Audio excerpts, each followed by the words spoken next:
Meu Deus, Amatoa, Amatimba, Ivetura isso. Qualquer coisa será inveja. A música foi mesmo um sucesso. Eu amei trabalhar com o Justino Vaca. O processo da produção da própria música, o videoclipe, o lançamento foi muito bem recebido pelos internautas. Tenho recebido mensagens dias por dias. Quando entro nas minhas redes sociais, sempre encontro lá um depoimento. No TikTok estão a replicar a música. Isso para mim, estou do outro lado como artista, é um sinal positivo. O videoclipe no YouTube está a ter muitas visualizações. Há pouco tempo fiz um post a celebrar as 100 mil visualizações. Estamos a crescer já a caminho de 200 mil visualizações. Isso para um artista é muito positivo, é um sinal de que o trabalho feito ou trazido está a ser muito bem sucedido. Bom, não é fácil conciliar essas funções no meu dia a dia. Muitas vezes são perfis diferentes ou são personagens diferentes. Eu costumo dar um exemplo. Eu tenho 2 filhos, todos eles os 2 diferentes, com idades diferentes. Quando um já está numa fase, o mais novo, por exemplo, está numa fase mais empático, mais amoroso, mais carinhoso, mais velho, está numa fase irritado com todo mundo, estressado com tudo o resto, e não é fácil lidar com isso. E, no entanto, quando saio para fora, tenho os meus fãs, os meus seguidores que esperam de mim carinho, ternura, abraço, acolhimento, e eu devo me refazer nesse sentido. Quando estou no ambiente de trabalho também, no centro de saúde, as pessoas que vêm ter comigo esperam encontrar em mim uma solução, um acolhimento para os seus problemas, uma direção. Não é muito fácil, porém seguimos tentando equilibrar essas áreas todas que são necessárias e todas essas áreas fazem fazem de mim uma pessoa só. Bom, há uma teoria que diz que a mulher é aquela que educa uma nação. Então, a partir do momento que se diz isso, eu abraço a ideia de que é importante que possamos acolher essa mulher, porque se ela é responsável de educar uma nação, o que você espera de uma mulher deprimida, com baixa autoestima, que não tem espaço para se autorrealizar? Entramos naquela pirâmide de Maslow. Então, todos nós começamos de uma base, né? Que é aquela que rege todo o ser humano, e vamos evoluindo. E o ser humano que não consegue ultrapassar ou atingir cada fase torna-se um ser humano frustrante. E uma das fases já lá na parte de cima ou no topo da pirâmide é a autorrealização.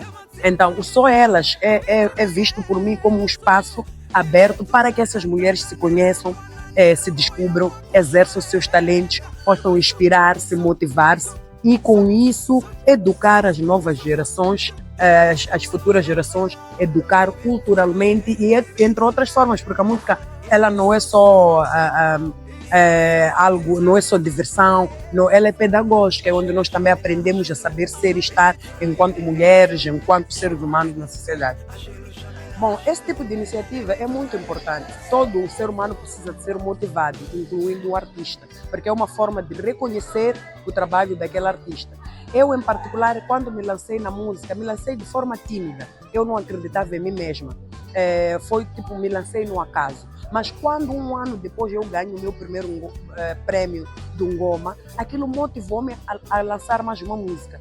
E por sorte ou não, aquela segunda música também veio a ganhar um prêmio. Isso motivou-me bastante, porque deu-me a entender que estou no caminho certo, que o que eu estou a fazer está a ser aceito, é isso que eu tenho que fazer, e seguir continuando. Mas se calhar se eu não tivesse tido a recepção necessária, não tivesse tido a motivação dos prêmios, talvez eu teria parado por aí. E isso não é só para artistas novos, mesmo nós que já estamos no mercado já há muito tempo, a motivação é sempre necessária. O ambiente, o que vem de fora para dentro, é necessário sim para poder nutrir o nosso interior.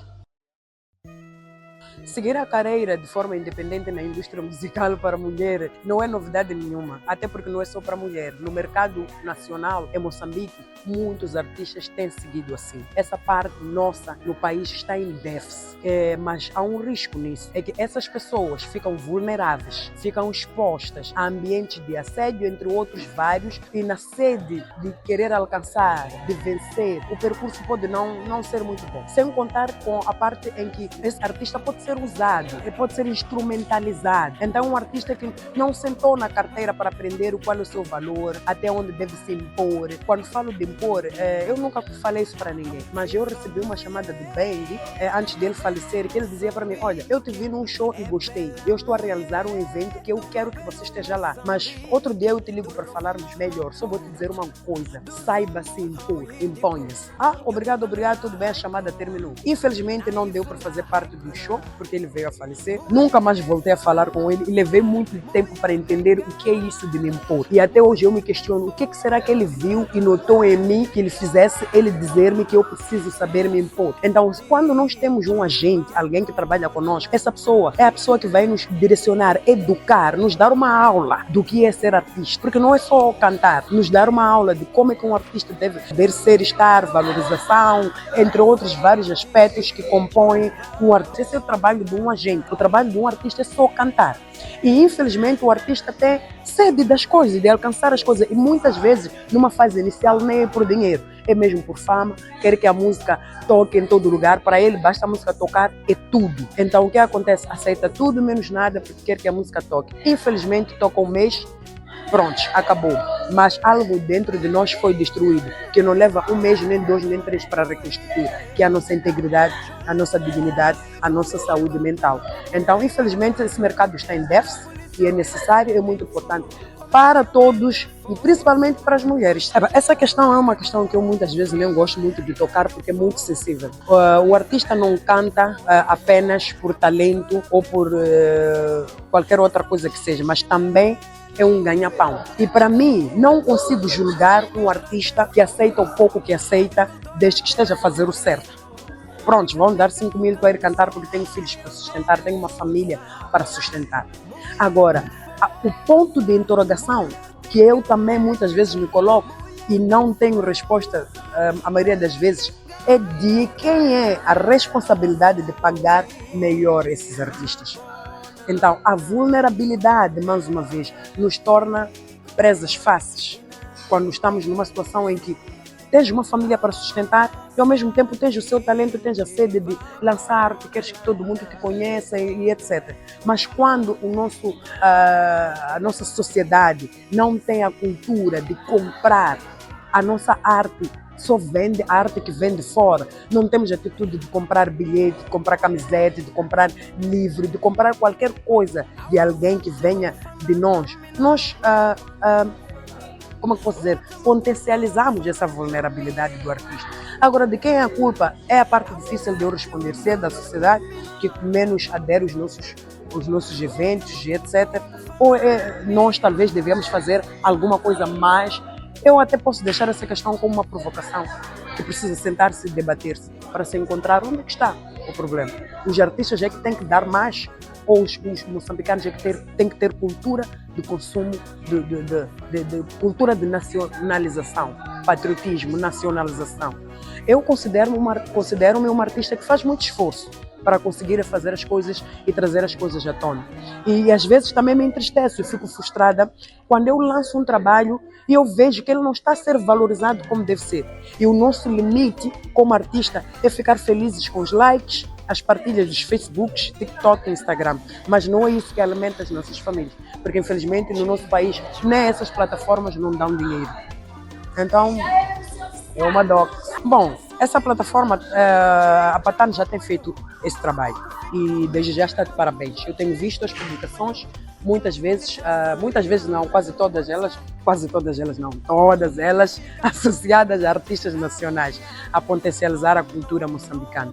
Então, é desse tipo de projetos que precisamos e muito mais outros. O Fredo Jussias já teve muita força nesse lado de promover o artista moçambicano. E por muito tempo foi o único, sozinho, desdenhavam, criticavam, etc. E ele ali. E como é que eu olho esse percurso do Fredo? Ele lutou sozinho. E se hoje ele desistir, eu não lhe vou culpar. Porque ele fez uma luta sozinho que ninguém abraçou.